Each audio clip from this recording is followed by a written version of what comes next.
खूनी कुआं। सीमा गर्मियों की छुट्टियों में अपनी नानी के गांव आई थी। सीमा नानी के घर पहुंचने के बाद अपनी नानी के पैर छूती है और उनसे आशीर्वाद लेती है। तभी उसकी नानी उससे कहती है, इतनी बड़ी हो गई मेरी सीमा, चल जल्दी से हाथ मुंह धो ले, मैं तेरे लिए खाना लगा देती हूँ। भूख लगी होगी ना? हाँ नानी, भूख तो लग रही है मुझे, आपके हाथ के बने हुए पीले दाल और चावल खाने की। कितना टाइम हो गया है मुझे आपके हाथ का बना हुआ दाल चावल खाए हुए। तू तो नौकरी में व्यस्त थी, तो तुझे कहाँ से टाइम मिलेगा अपनी नानी के लिए? और जब इतने टाइम बाद आई है तो ज्यादा टाइम के लिए रुक कर जाएगी तू। हाँ नानी, इस बार पूरे 2 महीने के लिए आई हूँ। सीमा की नानी अंदर जाकर उसके लिए खाना बनाने लगती है। सीमा कमरे में अकेली होती है, तभी उसे किसी औरत के रोने की आवाज सुनाई देती है। वो कभी खिड़की से बाहर झांकती है तो कभी दरवाजे से बाहर झांकती है। उसे समझ में नहीं आ रहा होता है कि आखिर रो कौन रहा है। तभी नानी खाना लेकर आ जाती है। वो अपनी नानी से कहती है, नानी, कोई औरत रो रही है क्या? मैं जब से यहाँ आई हूँ तब से मुझे यहाँ किसी औरत की रोने की आवाज आ रही है। हे भगवान, कहीं ये वही तो नहीं? बोलो ना नानी। अरे कोई नहीं रो रहा, ये तेरे मन का वहम है। और तू ना अब खाना खा ले, ज्यादा यहाँ वहाँ की बातों में ध्यान मत दिया कर। जल्दी से खाना खा और फिर मेरे साथ आ जा मेरे कमरे में, दोनों बैठकर खूब सारी बातें करेंगे। ऐसे ही अगले दिन सीमा अपनी नानी के साथ गांव के बाजार जा रही होती है। उसी रास्ते में फिर से किसी औरत के रोने की आवाज आती है।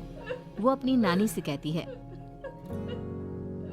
अरे नानी, क्या सच में तुम्हें अभी भी किसी औरत के रोने की आवाज नहीं सुनाई दे रही? मुझे किसी औरत की बहुत बुरी तरीके से रोने और चीखने की आवाजें आ रही है। मैं बहुत परेशान हूँ नानी, आखिर ये कौन है? मुझे लगता है कि सीमा को शहर भेज देना चाहिए।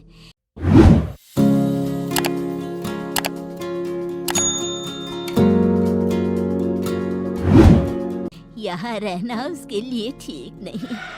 नानी बोलो ना, आप चुप क्यों हो जाते हो? सीमा, तू घर चल, मुझे तुझसे बहुत जरूरी बात करनी है। नानी सीमा को घर ले आती है और सीमा से कहती है, सीमा, कल सुबह तू शहर वापस चली जाएगी। अरे अचानक? आखिर क्या बात है नानी, आप मुझे ऐसे जाने को क्यों कह रही हो? मैं बस जो कह रही हूँ उस पर ध्यान दे। तू कल सुबह यहाँ से चली जाएगी, और ये बात मैं कोई मजाक में नहीं बोल रही। तू कल जाएगी तो मतलब जाएगी। अरे नानी, चली जाऊंगी मैं, ठीक है, पर आखिर बात क्या है ये तो बता दो। मम्मी से कोई बात हुई है या फिर मुझसे कोई गलती हुई है जो तुम मुझे अचानक से जाने के लिए बोल रही हो? देख सीमा, रात बहुत हो चुकी है और मुझे इस बारे में कोई बात नहीं करनी। चल, अब चल के मेरे साथ सो जा। सुबह की बस पकड़कर तुझे शहर भी तो जाना है। सीमा को अपनी नानी का ऐसा व्यवहार देखकर बहुत ही अजीब लगता है। उसे कुछ समझ में नहीं आ रहा होता है कि आखिर उसकी नानी उसे अचानक से गांव छोड़कर जाने के लिए क्यों कह रही है। ये सारी बातें सोचते सोचते सीमा की आंख लग जाती है और वो अपनी नानी के साथ सो जाती है। ऐसी ही आधी रात को सीमा को फिर से किसी औरत की रोने की आवाज सुनाई देती है।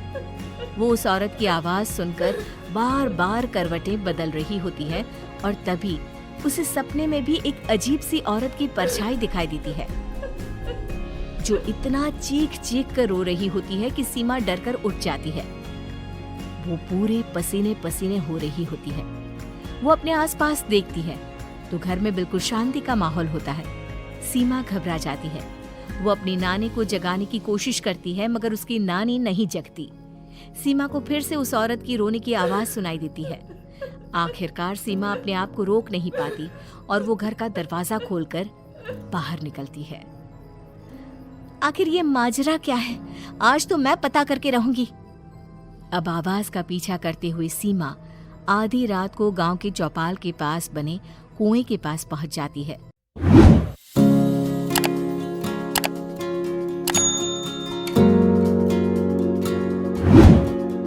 जहां कुएं की चारों ओर बेड़ियां लगी होती हैं।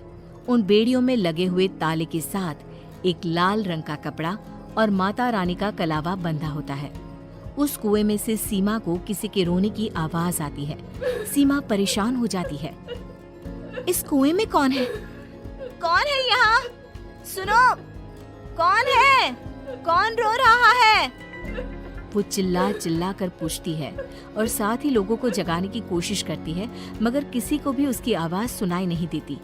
अब सीमा खुद उस कुएं के पास की बेड़ियों और तालों को खोलने की कोशिश करती है और किसी तरह कुछ देर की मशक्कत के बाद सीमा उसको खोल भी देती है।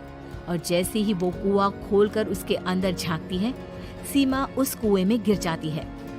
इतने में उसकी नानी की नींद भी खुल जाती है और सीमा को पास ना देखकर नानी परेशान हो जाती है।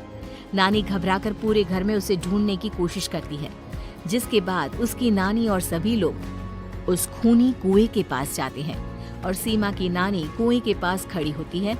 सभी गांव वालों और सीमा की नानी को सीमा के चिल्लाने की आवाज आती है। बचाओ, कोई मुझे बचाओ। मेरी बच्ची, हम आ गए, हम तुझे बचा लेंगे। नानी, मुझे यहाँ बहुत डर लग रहा है। यहाँ इंसान की कटी हुई मुंडिया, हाथ, पैर और कंकाल है और खून भी है। नानी, मुझे डर लग रहा है।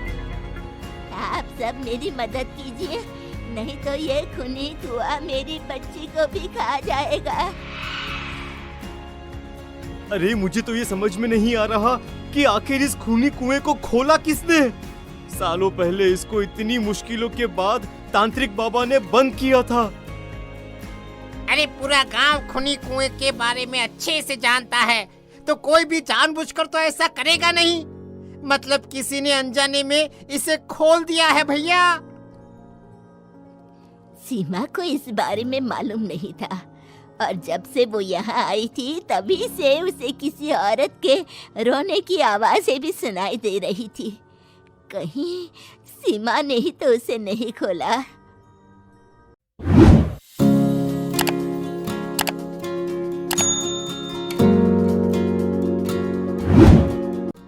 अगर ऐसा है तो फिर सीमा का बचना बहुत मुश्किल है।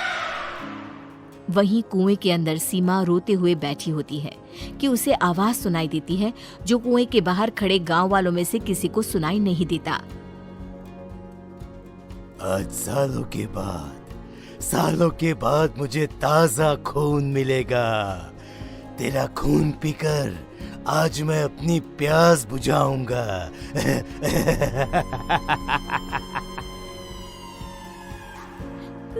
कौन है? कौन है? मत मारो प्लीज, मुझे जाने दो प्लीज। मैंने किसी का क्या बिगाड़ा है?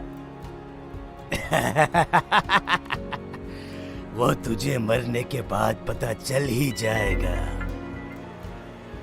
जितने में गांव वाले और सीमा की नानी कुछ सोच पाते, उतने में उन्हें सीमा के चिल्लाने की आवाज आती है और अगले ही पल सब शांत हो जाता है। क्या हुआ? सीमा, मेरी बेटी। माफ करना बहन, लेकिन अब सीमा वापस नहीं आएगी। हमें एक बार फिर से कुएं को बंद करना होगा। गांव वाले तभी तांत्रिक को बुला कर लाते हैं। एक बार फिर अपनी शक्ति से तांत्रिक बाबा उस कुएं को हमेशा हमेशा के लिए बंद कर देते हैं और वहां एक बोर्ड लगा दिया जाता है कि यहाँ आना मना है।